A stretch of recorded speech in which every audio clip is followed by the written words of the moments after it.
Something brought my attention recently to something that I've held with me for my whole life. And you know, when you just have those words or that thing that really sticks in your mind and it stays with you and it really changes you. And for me, there was something that I learned when I was at primary school, I believe, and it was that nothing can be proven. Anything that is a fact is actually still an opinion. There is no way of knowing if something is true or false, because ultimately something has to be observed by a human for it to be called a fact. And really, they're just telling something from their perspective, which means that it's an opinion. It's still an opinion. So what can we take from that? We can see that it doesn't matter if something is proven as a fact if your intuition says otherwise. We can trust our own guidance and actually ask ourselves the question to see what we really think about things. If we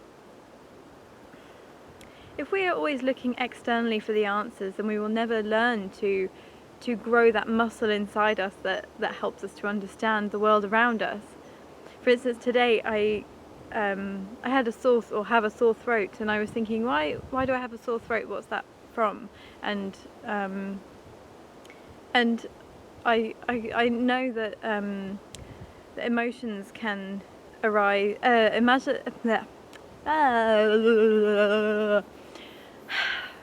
Emotions can manifest in the body in the form of pain or a feeling, and I'm aware of this, and so I wanted to think, okay, what does it mean when you have pains in your throat or a sore throat? And instead of asking myself the question, I just typed in on Google, emotions, feelings, sore throat or something, and sure enough, I came up with information that was quite accurate and helped me to understand it properly. However, I still had to go and do the work myself and think, okay, so what are these feelings? What are the specifics for me? And how can I get over this? So rather than right at the beginning, me actually sitting quietly, clearing my mind, and then asking myself, what is it that is causing this pain, and what is it that I can do about it? Why is this here for me? What have I got to learn from this? And that probably would have given me a more straightforward answer, because it would have been specific for me. And likewise with other things around the world. I shared something on Facebook recently, and it was a kind of annotated version of an extract from a political interview between a few different parties, and it shows the different styles that the presenter is, or the interviewer is, asking the other people, and it got me thinking about, because I don't watch the news or anything like that, because it just makes me feel bad, and then I was thinking, one reason I love travelling so much, and not travelling, it's not even anything to do with travelling. What I love about not watching the news and not reading newspapers and not knowing about that kind of stuff is that I build up my own picture of what I believe the world to be, and I see the things around me, and I see good and I see bad and I see everything together, but it's from my perspective, and it's only my perspective that matters to me. I'm not worried about the wars in other countries, because I don't have any power to do anything about that right now.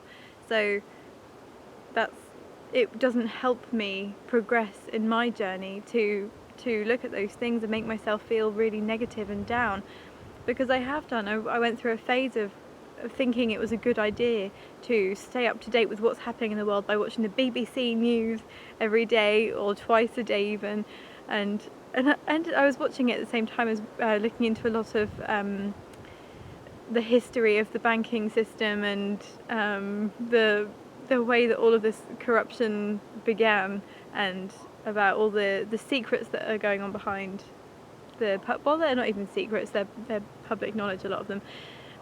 But anyway, I dug myself into this hole and I felt really depressed, and I just felt so overwhelmed by all of these wrongs in the world that I had no power to change. And it really did not help me, and it just made me stunted in my journey, because I just thought, well, I can't touch any of these things. I want to help everyone, but there's so many things to help, and so many so many causes to help, and so many people that need to be healed, and I'm just one person. What can I do? But then I realized down the line that it's not my job to heal everyone. It's not my job to stop all of the wars. It's not my job to end all of animal suffering. It's not my job to help women rise up from oppression, and it's not my job to end racism. What my job is to help people like you and other people that I meet in my day-to-day life, in my world, and people that I will be touching through my book. People that will come across me and my message and my influence and my things, my mark that I leave in the world. Those are the people that I can help through. No, those are the ways that I can help, and those are the ways that I can change the world for the better and make it a better place. A lot of people think that or people have said to me anyway, that why go vegan? You're not going to help all of the animals. But if I don't go vegan, then I'm adding to the problem, which is against my morals, and I'm causing more harm. It's like you have to really believe in something to change your lifestyle, to make it better. And if you're not willing or prepared to do that, then it can't be that important to you. You can't want to have world peace, and you can't want to have equality if you're not prepared to go vegan and live a peaceful, sustainable lifestyle. It just doesn't work like that. Okay. So I guess my key points here are: live with integrity, find out what's important to you, trust yourself and your guidance, and when you want to know something, ask yourself, trust yourself. You know so much. If you just give yourself the chance to answer the questions, then 9 times out of 10 they will be answered. A great way of doing this is when you go to bed and you're lying there in bed in those blissful moments before you fall asleep, ask yourself, or tell yourself rather, dictate to yourself, I will wake up with the answer to blah blah blah, or I will have clarity on blah blah blah, and just allow those things to come up. Because as my mum always had this amazing analogy that always helped me, is when you think of something, then the answer doesn't always come straight away, because it might be information that you've locked away much time ago, long time ago. My English is terrible. That's bad self-talk. My English is perfect. Anyway, my mum said that imagine all the little people inside your brain going back and opening all the filing cabinets, looking for all of the information. Because my mind, I don't know about yours, but mine's not digital. Mine is very much still analog, and people using paper and filing cabinets in there. So things sometimes take a while to come out. So if you set the intention before you go to bed of what you want to achieve, or what you want to manifest in the morning, then usually, for me anyway, that works, and that helps me to gain understanding. And it's something I forget all the time, so it's like I go in cycles of remembering to do it and forgetting. Alright, so take what you can from that, and if you enjoyed this video and my other videos, then hit the subscribe button and leave a comment. Tell me what you think about this, because I make videos to spread my message and to help people feel inspired to question things and to look at things differently, and to actually ask themselves what they think. So what do you think? Let me know.